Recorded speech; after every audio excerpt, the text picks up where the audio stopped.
उत्तराखंड सामाजिक सम्मान सेवा ट्रस्ट ने अंतर्राष्ट्रीय ख्याति प्राप्त आचार्य श्री अरुण कुमार जी का सम्मान किया।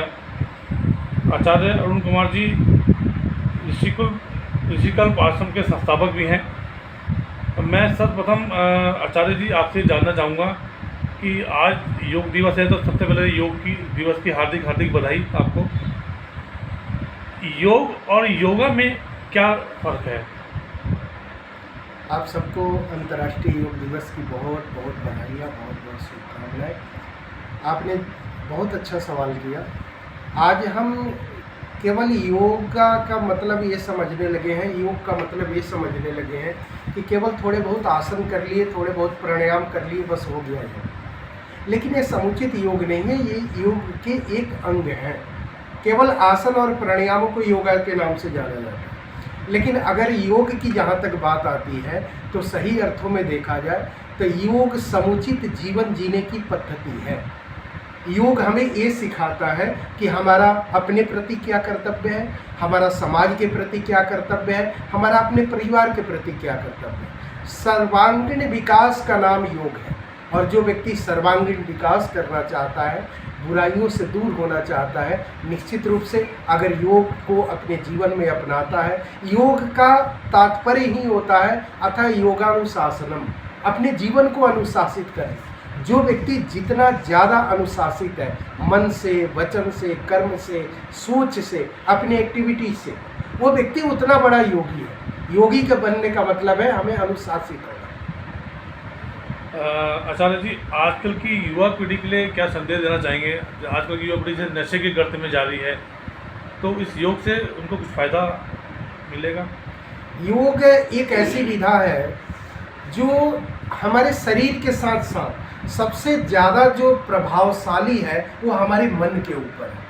कारण कि नशे की प्रवृत्तियां जो है वो सारे के सारे मन में कहीं ना कहीं दुविधा रहता है, तनाव रहता है, या अलग प्रकार के उनको रास्तों से भ्रमित कर दिया जाता है, जिसके कारण से नशे की प्रवृत्तियां बढ़ती है। निश्चित रूप से अगर व्यक्ति योग करता है और सही अर्थों में योग को जीवन में अपनाता है तो हमारा देश जो है, हमारा समाज जो है वो नशा मुक्त हो सकता है और कोई उपाय नहीं है। कारण कि व्यक्ति अगर मन से चाह ले, सबसे ज़्यादा योग का प्रभाव हमारे मन के ऊपर होता है। मन एवं मनुष्यानाम कारण बंध मोक्षयो, मन ही मनुष्य को मोक्ष की ओर ले जाता है, मन ही मनुष्य को बंधन की ओर ले जाता है। मन के हारे हार हैं, मन के जीते जीत। योग जो है वो मन को नियंत्रित करता है। अर्थात योग चित्त वृत्ति निरोधा, मन के वृत्तियों को निरोध कर देता है, जितनी बुराइयां हैं उनको दूर कर देता है। आपको करने की जरूरत नहीं है, आप इनका अभ्यास करेंगे तो वो स्वतः ही हमसे दूर होती जाएंगी। जैसे जैसे अच्छाइयाँ हमारे जीवन में आएगी, बुराइयाँ, हर प्रकार की बुराई, हर प्रकार की कुरीति हमसे दूर होती जाएगी।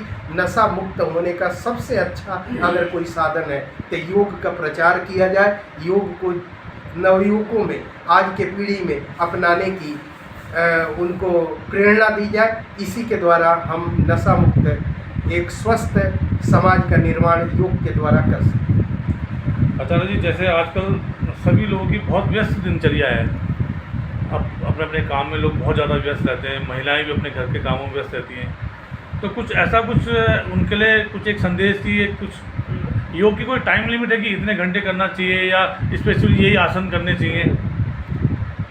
देखिए, व्यस्त रहना अलग बात है, लेकिन व्यस्त रहकर स्वस्थ रहना तो अति आवश्यक है जी। शरीरम अद्य खलु धर्म साधनम। हम जीवन में किसी भी प्रकार की उन्नति करना चाहें, चाहे वो शारीरिक हो, मानसिक हो, पारिवारिक हो, आर्थिक हो या देश की उन्नति हो, हर प्रकार की उन्नति का शरीर का स्वस्थ होना, निरोग होना अति आवश्यक है। जो व्यक्ति जितना अधिक स्वस्थ रहता है वो उतना ही कम समय में उतना ज़्यादा काम कर सकता है। तो शरीर को स्वस्थ होने के लिए बहुत आवश्यक है योग। अगर हम कोई भी फिजिकल वर्क नहीं करते, मैं तो इतना तक कहता हूँ, अगर हम कोई फिजिकल वर्क नहीं करते, कोई योगा नहीं करते, कोई एक्सरसाइज नहीं करते, हम केवल और केवल 10 से 15 मिनट प्राणायाम का अभ्यास कर लें, मैं आपको यकीन दिलाता हूँ कि ज़िंदगी में कभी कोई व्यक्ति बीमार हो नहीं सकता है। मतलब आपको कहने का मतलब एक प्राणायाम आसन एक ऐसा है कि उसे करने से जो है अधिकतर रोगों से मुक्ति मिल जाती है।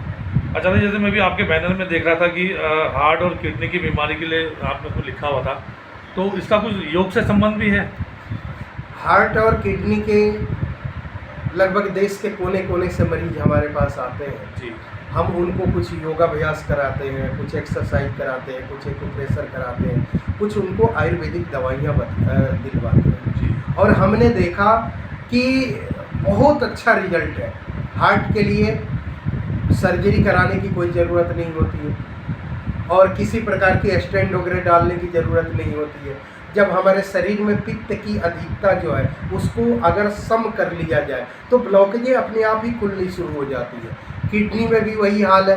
किडनी और हार्ट के लिए हमारे यहाँ आयुर्वेदिक दवाई, योग, एक्यूप्रेशर इत्यादि से समुचित और समग्र इलाज किया जाता है। अभी मैं देख रहा था आप अंतर्राष्ट्रीय ख्याति प्राप्त भी हैं, तो विदेशों में भी आपका दौरा रहा है, तो हाँ जी, कहाँ मैं पर? विदेशों में भी कई बार गया हूँ जी। और वहाँ भी योग और योग के ऊपर अनेक सेमिनार और कार्यक्रम करने का मौका मिला है। जी। मैं मॉरिशस इत्यादि कई देशों में जा चुका हूँ। जी। वहाँ समय समय पर मैं प्रवचन के लिए, योग के लिए या मेडिटेशन ध्यान के लिए मैं जाते रहता हूँ। धन्यवाद।